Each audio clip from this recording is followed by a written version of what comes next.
What is up, everybody? Welcome back to my channel. Am I recording? Yep, little red light's flashing.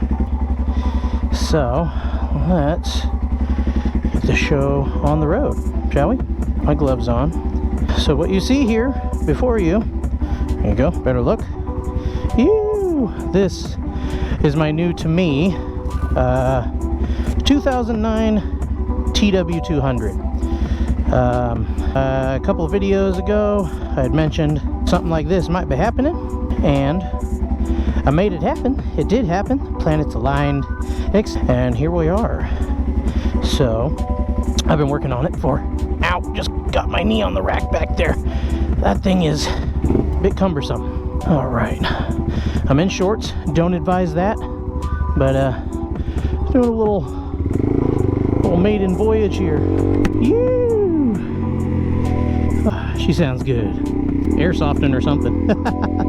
Anyway, as I was saying, planets aligned. I made it happen. This was a bucket list bike of mine. I always wanted one of these things since I first saw one when I was 12. Something about this old school 80s looking retro bike with these big fat knobby tires on it. And yeah, I told the story back in another video. You guys don't need to hear that crap again. Anyway, made it happen. Like I said, new to me, 2009 Yamaha TW200. Missed the shift there, not used to that. Anyway, yeah. Repeating myself. New to me, 2009 Yamaha TW200. I am super excited for this bike. Yeah, I've always wanted one of these. So I got this, let's see, end of last week. And there were a couple things I wanted to address on it, and I did just that. She is loud. So a couple things I addressed on it. There was a brake light issue. Turns out it was just the pin for the sensor. I'm looking for the Phantom 6th gear. I'm used to the SV. Anyway, I wanted to fix that, and then I also, all right, see, Harley guy waving to an Enduro. Nice. I had a brake light issue. I fixed that the day that I got it home, and it appeared to be running fine. Took it down the street and realized that the thing was sputtering at top end, almost as if like fuel was getting cut to it when you would go wide open throttle. Other than that, idle, startup, it doesn't matter. Without the choke, it ran flawlessly. It was just this weird top end glitch, and I hadn't really encountered that before, because when you were sitting still, so it was only under load, when you were sitting still, it getting used to the power band on a dirt bike on the street now. When you were sitting still, you can rev the absolute would have deleted out of it, and it wouldn't even hesitate. It was totally fine. So it was only something that was happening under load. So opened up the carb, tore into it, checked the jets. They were clean, cleaned them anyway, made sure everything was good, messed with the fuel screw, just went through hours of trying to diagnose it. Ended up contacting the previous owner, as he had mentioned that it had sat for a while, which is to be expected for, you know, the carbureted bikes. You get them, you gotta clean them. That's just the way it is. You buy it used, you better clean it. So he had mentioned that it was in the family, but it has the aftermarket exhaust on it, obviously, and it was being kept at a cabin up in Idlewild, and they had it rejetted for the higher altitude, which I had never dealt with a bike that was jetted leaner than it was supposed to be, I guess. So that was new for me, trying to hunt that down. So I tried to troubleshoot, and then realized that it was going to come down to me needing to drop the needle on it. So I looked into that, and then realized that this carb was not an adjustable needle. Well, it's adjustable, but you have to shim it. But it didn't just have notches for the C-clamp. Got a little wet. Anyway, it didn't just have notches that you move the clamp down, it had shims. So I couldn't adjust it. So I'm mulling it over, should I take it to my local shop? And of course I'm fighting with myself on that, because I know how to do carbs. I've done carbs. I hate them, but I do know how to do them. I know how to tune them and mess around with them and fidget till you get it right. That's just part of the gig. So I was fidgeting, and then I'm like, you know what? Something's wrong. I can't get it right. I need to get the parts I need for the needle, and so I ended up doing something that's probably going to make a whole bunch of the other riders cringe. I ordered an aftermarket carburetor on Amazon. Rather than add the sound for that, I'll just do it myself. Yeah, I ordered an aftermarket carburetor on Amazon for 25-30 bucks.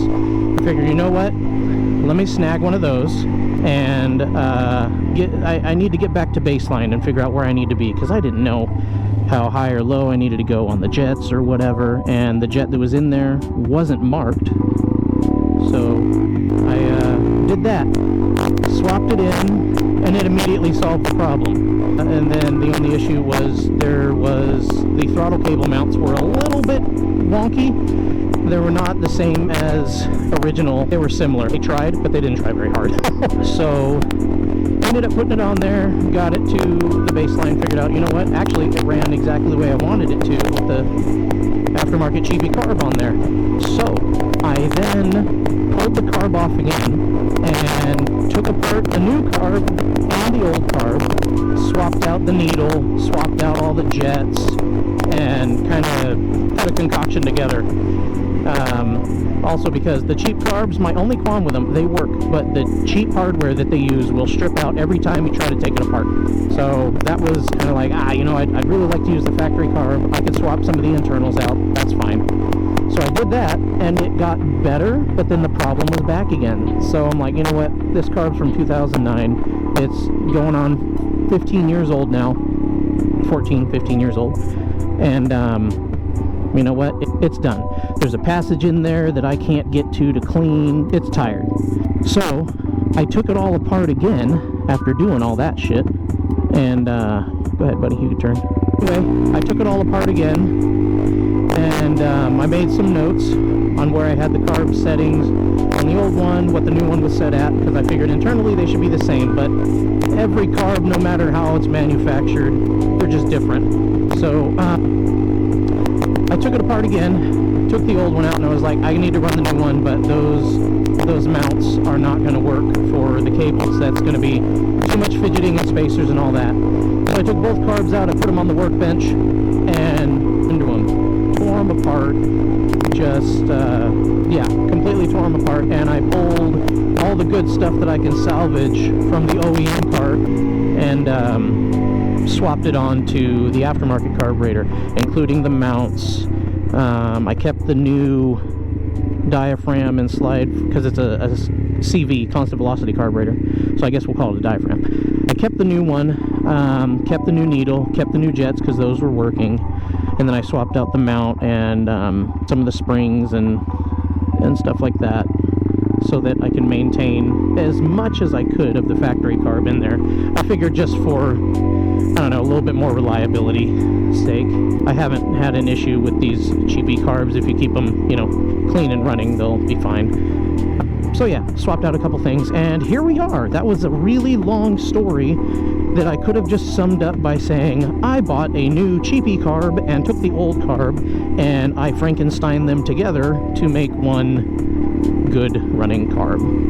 Which, if you've been watching this video, now you can see I can wring this sucker out and no problem at all. It does just fine. So I am out for its maiden voyage, so to speak.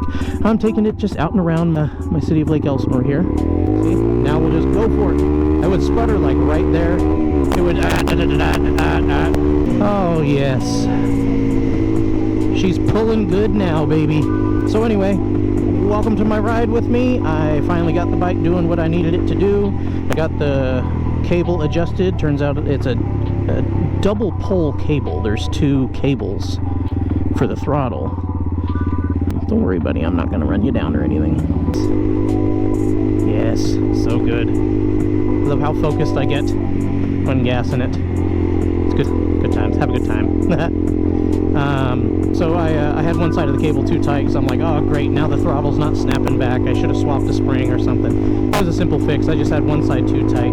So that's that. Oh man, I don't know. I just want to run it in the dirt for no reason. That's why I bought this thing. Run it in the dirt. So here she is. She's running. She's doing great. I didn't mess with the fuel screw or anything because it started up. It ran flawlessly. There was no need for me to dick around with anything. So left well enough alone. I'm not getting backfiring on D-cell. And say it is 97% perfect. There's a quick blip of the throttle, has like a quick but not always. That's something I can live with because now it's rideable. I wouldn't even have ridden this thing to work on side streets the condition that it was.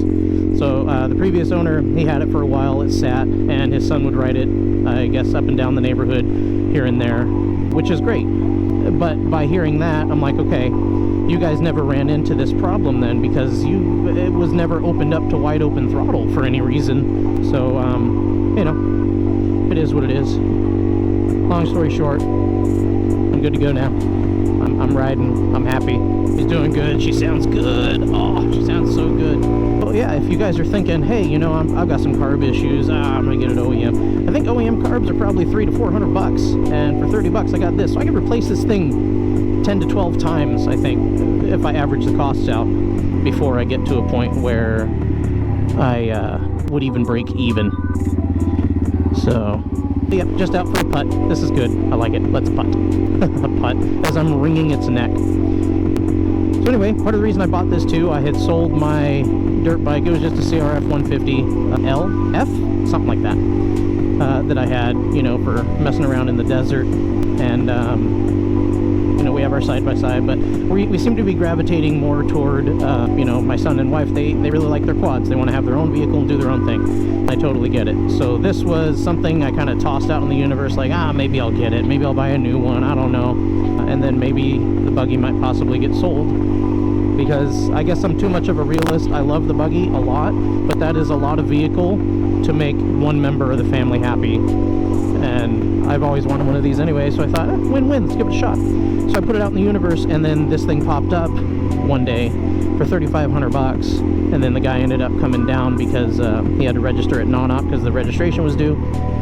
So I got it for $3,300, and we'll say $3,330 because I did the carb on it. I am okay with that, considering brand new out the door to dealer is going to look at what, between $7 and $8 grand easily. So that's fantastic, man. I like it.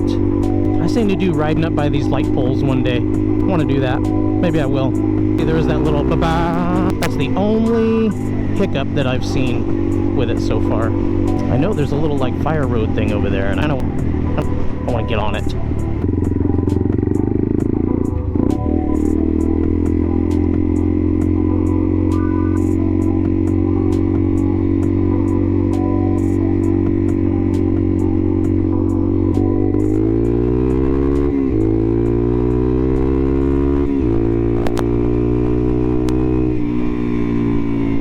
Let's dive in here.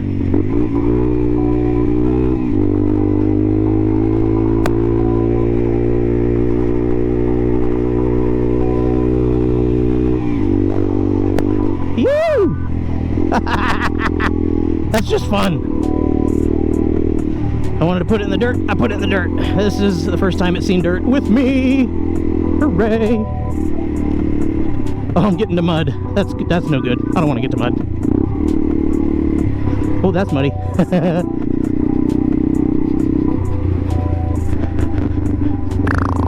What's up there?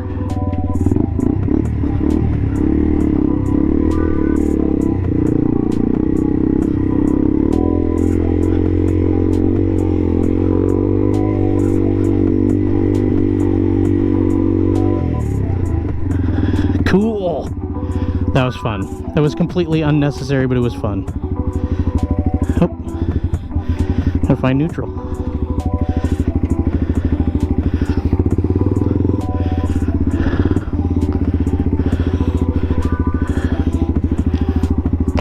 Oh, punching my helmet.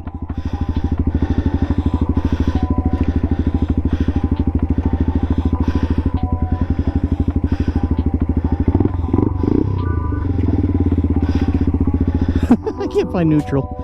Stall it. Okay, there we go. There's neutral. Okay. I got myself in a stupid situation. Because now I'm like, oh, let's turn it around. You.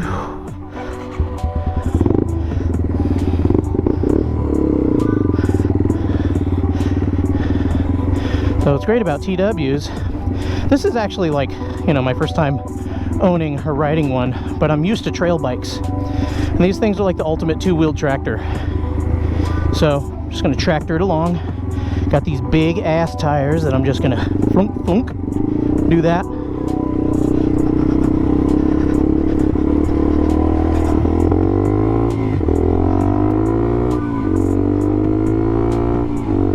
And get out of Dodge. Is that an officer behind me? No, it's a Toyota. Cool.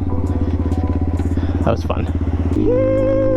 It's so crazy. I've never had an enduro before, or dual sport, whatever you want to call it. I've always had it on my list. This is so surreal. I have my Grom, I love my Grom. I have my SV650, love my SV650. But before I was even like heavily into motorcycles, I was riding dirt bikes at the time, but like this thing hit my must-have list one day, even before I even was thinking about getting a license. So it's very surreal to have this guy. Motor up, big girl, let's do it. Now that it's a little bit warmed up, that little hesitation's a bit more noticeable now that we're at like full-blown operating temperature. So I might need to look into that. Awesome. Now the other thing on my list is I'm gonna go home and I need to lubricate this chain because it sounded dry when I left. So is another thing on my to-do list. Well, thanks for riding with me, guys. I hope you enjoyed the content. It was a very tiny semblance of dirt road that I did, but that's kind of exactly what I wanted it. Hey, there's a dirt road there. Let's go there.